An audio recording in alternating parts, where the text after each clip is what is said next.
One of the best ways you can build your entrepreneurial business is through content. And what do we mean by that? Well, it's using video that you might have on, for instance, YouTube, or audio on a podcast or somewhere else, and text from a blog or a post somewhere. Use that content.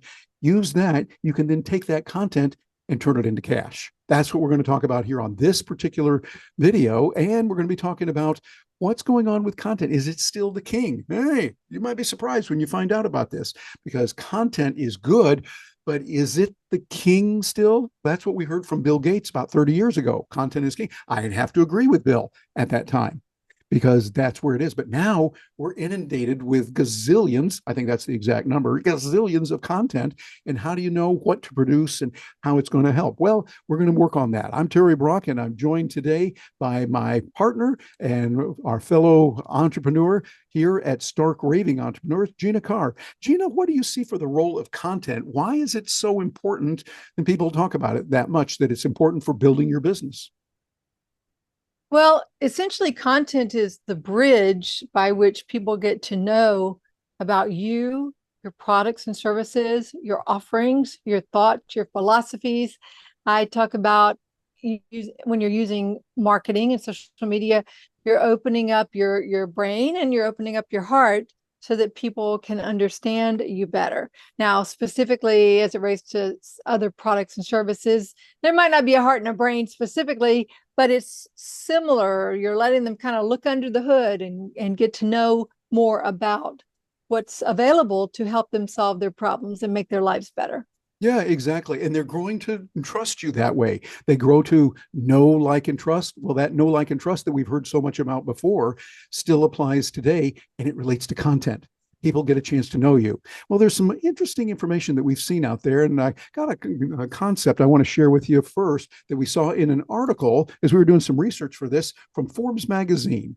And so it's here in Forbes Magazine. Bring that in for you so you can see what it looks like. And it talks about, is content still really king? Is it still there? Well, as we look at that, it's got some interesting points. Let me zoom in on this here for those of you watching this on video. And by the way, if you're catching this on audio, you'll get a lot of good from this as well. You might want to check out the video a little bit later. But Gina, I think they had some interesting concepts here. They talked about, they said, king, content is king. You've likely heard that, those are the three words thousands of times. They were first uttered by Bill Gates almost 30 years ago. And so now we're saying that content is king, but it's not so black and white. And here's why.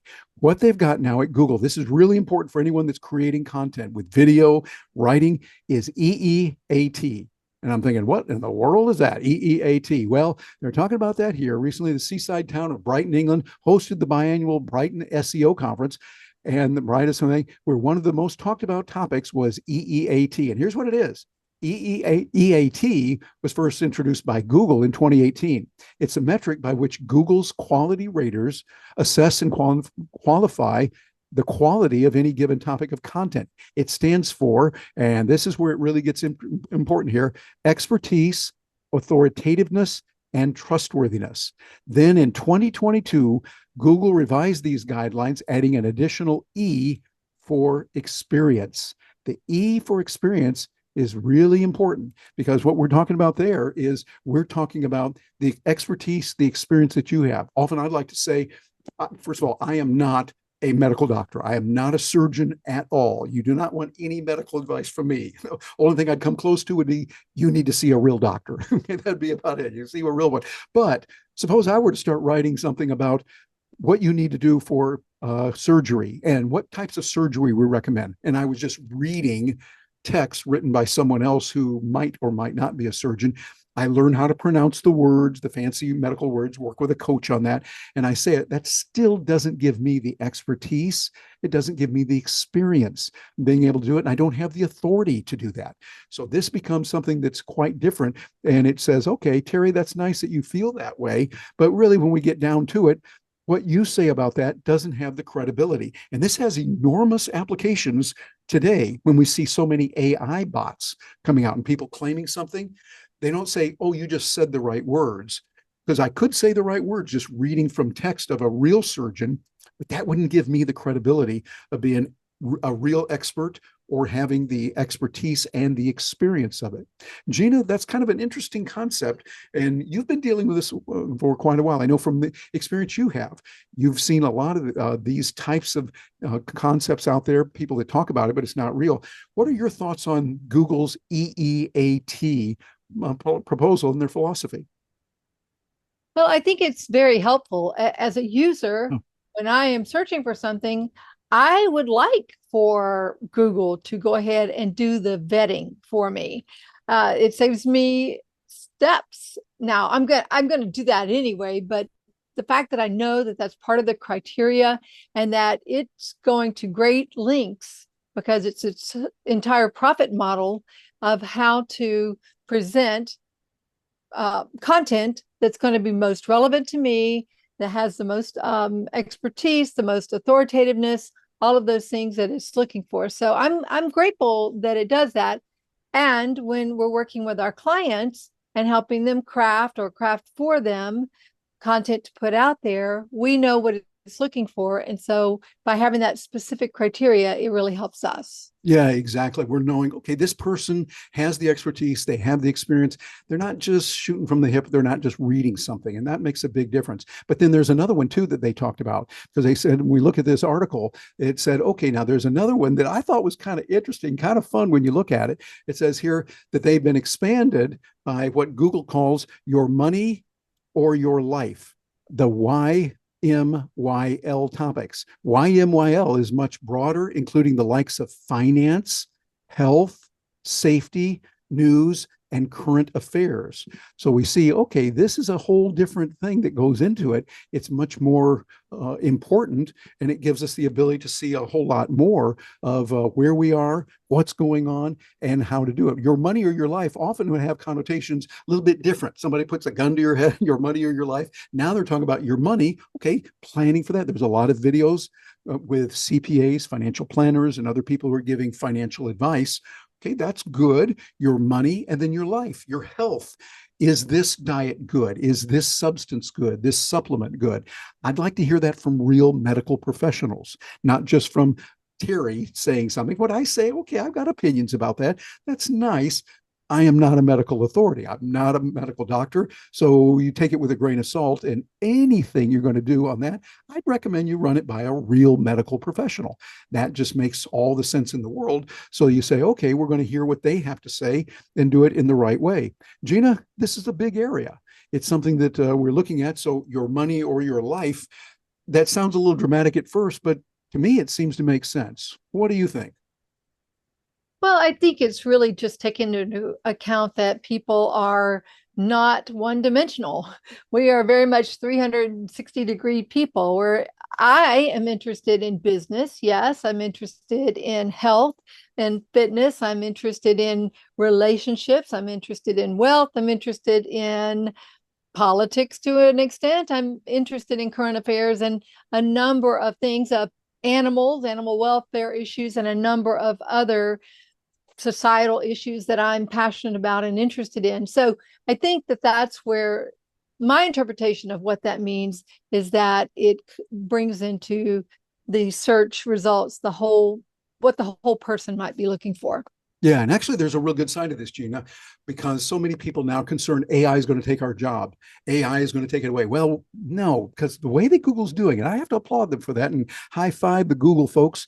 Well, therefore, what I think is a good decision, because it's not just going to be AI saying it, but it's like, okay, you're saying such and such. Do you have the expertise in this? Do you have a real degree in it? Or do you have extensive study? Have you done this particular time? You know what you're talking about. And do you have the experience? You've done this for a while. You didn't just start yesterday doing this. You've got years of it, and you've got the authoritativeness. That's important. And the T, trustworthiness. Can we trust you? Medical doctors are human. Yeah, I know, surprising, shocking thing, but they can be human and they can lead you wrong. There are some that are not good, just like in any profession. What you want to do is get reliable sources and be able to move forward with that. Well, Jenny, I want to share another article that I think is real interesting when we look at the capabilities of where we are and what's going on. There was one over here about content marketing, and that content marketing talks about where we're going to go. And they asked the question here, I think very rightly so, is does it still reign in 2024? Let me move this around the screen. So is it still there? And I think there were some good points raised in this one. This is from Kiers, Kiers. And we see that, and by the way, the first article we were reading was from Forbes Magazine, just to give proper attribution. They talk about here that it's really giving some important considerations that content marketing is critical. It is still there, but is it king? Well, I don't know about that. Now it's saying that it wants to be, here's a real important concept, niche specific content that speaks directly to the needs and interests of the community. That is imperative. And we're looking at different kinds of video, short form video that's out there, the 30-second or 15-second videos that we see popular that are on different platforms. This is really critical. This kind of information, we see that it's going to say, all right, are we going to use this or not? And we see that it's got some capabilities that are very good. Long form content still has a very important place to play. And I think when we look at it, there are many different areas where all of this comes into play. And we see, okay, there's a lot of good content in many different forms. So I think when we come down to it, Gina, I really like your concept on this. For me, content, okay, it might be king still. We need that. Absolutely, we do not want to try and get by without it. But it involves a lot of other things too. It involves a lot of things like connecting with people, knowing who they are, and many others. What are your thoughts on that, Gina? Well, I think about context is important. It may not be king, but the context of the content is clearly important.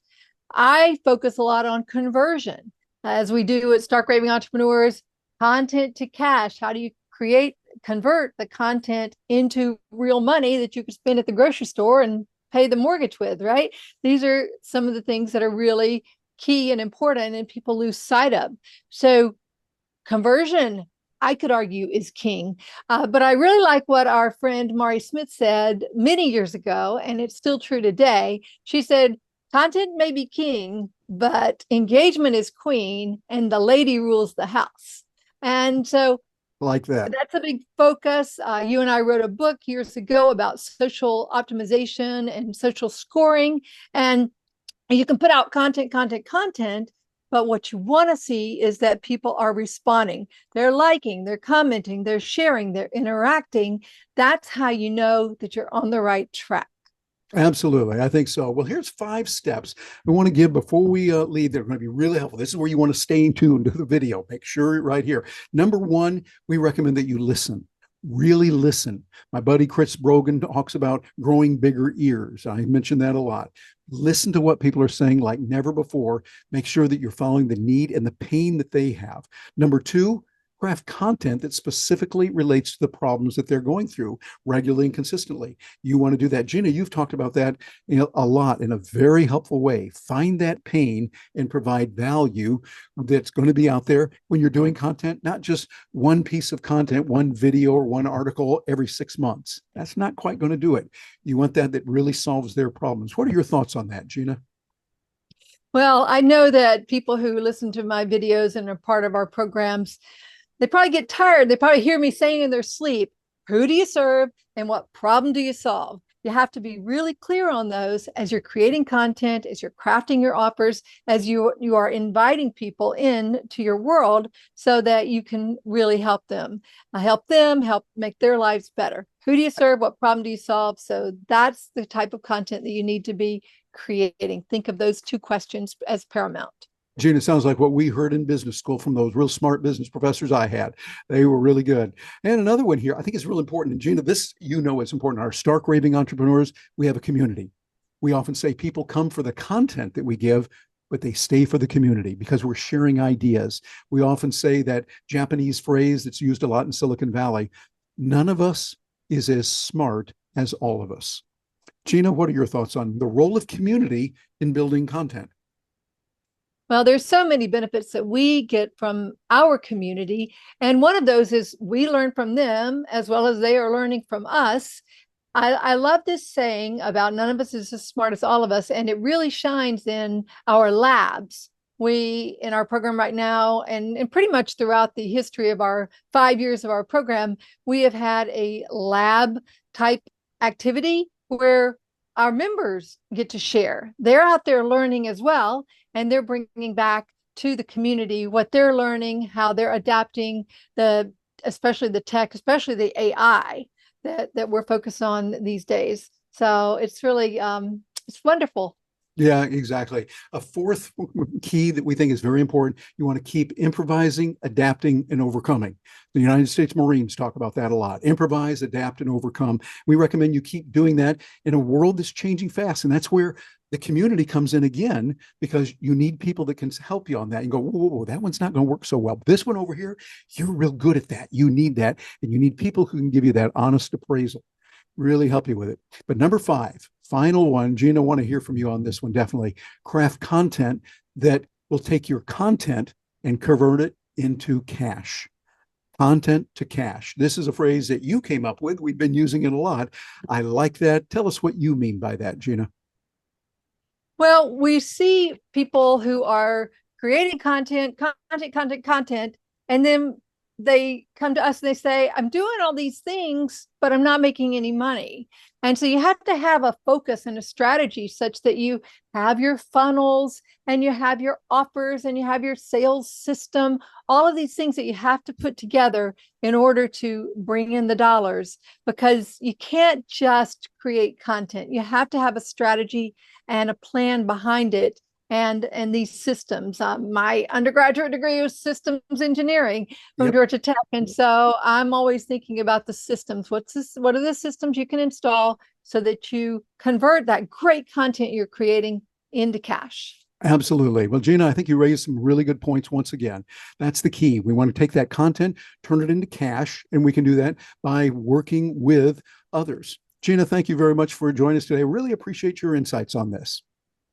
And as we wrap things up here, I've got some important information, something for you that you're going to be able to use a lot when you're working with this, turning your content into cash. You can do that through our Stark Raving Entrepreneurs. That's where you go, starkravingentrepreneurs.com. And while you're watching the video, we really appreciate it if you like it, share it, and subscribe. So that way it lets the algorithms know, hey, people are interested in that live and let live lifestyle, learning and growing with content and turning it into cash. And we've got something to thank you and to give you that can help you build your business. No charge to you, AItoolsforbiz.com. That's all lowercase, and it's AI tools, the number 4, biz.com, where you're going to learn about tools like DALL-E 3, which is available with ChatGPT. And ChatGPT, very good. We give some real good examples on there. Also, Canva, how you can use that. Start looking at it, making it work for you. Lexica.art is one of the tools we talk about for creating your pictures. Udly, a fabulous tool, which is voice coaching, speech coaching by an AI device, which is really, really handy. We may recommend looking into that. We also talk about OpenAI, which is the company that owns ChatGPT and DALL-E 3 and some other tools as well that can be really good. And you'll see, by the way, conveniently, those of you watching this on video, we got the QR code. Just put a little pause on here, grab that QR code, and it's yours for free. And matter of fact, here's a little bit bigger image of it too. You want to get that? AI tools, the number 4 biz.com, and you'll be able to do that. So we've got a lot of good here coming your way, and even more right now, some videos that can specifically help you in learning, working with tools like Perplexity. You're going to find that up here. Click on those and watch that, as well as we're going to show some others too. These are available for you. I'm Terry Brock, on behalf of Gina Carr and all of us here at Stark Raving Entrepreneurs. Thank you for being with us today.